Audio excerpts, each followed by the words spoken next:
Le flex office est un mode de gestion des espaces de travail qui suppose que les employés ne disposent plus d'un bureau attribué de manière permanente au sein de leur entreprise. À la place, ils doivent choisir un bureau à la journée en fonction des possibilités restant disponibles. Ainsi, le flex office, en tant que mode de gestion de l'espace, ne présume pas de l'aménagement des locaux à proprement parler.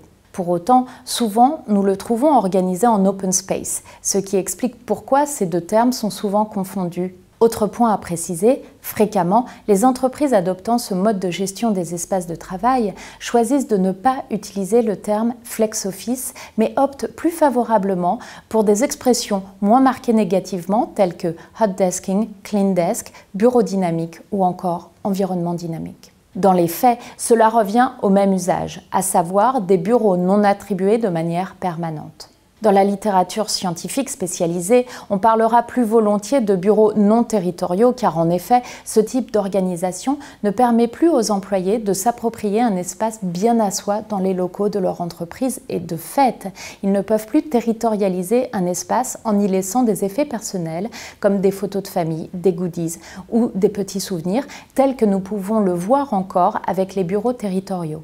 Le flex office n'est pas non plus à confondre avec l'activity-based office, dans lequel il est question d'en finir avec l'idée que les individus passent 8 heures par jour assis au même poste de travail. L'activity-based propose au contraire d'aménager les espaces de travail en îlots présentant chacun différentes possibilités. Travailler debout, en petits groupes, de manière parfaitement isolée ou avec un tableau sur lequel écrire. Là encore, l'activity-based est souvent jumelé avec le flex office, mais ce n'est pas toujours le cas. Pourquoi les entreprises choisissent-elles d'adopter le flex office? Plusieurs raisons peuvent expliquer ce choix, mais c'est fréquemment une question de finances.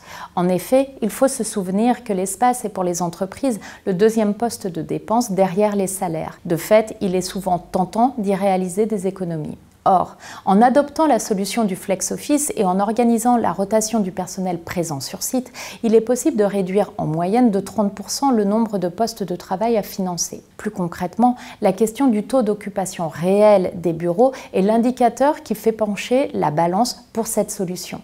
Entre les réunions à l'extérieur, les congés et le télétravail qui s'est développé de manière massive depuis la crise du Covid, beaucoup d'entreprises sautent le pas du flex office.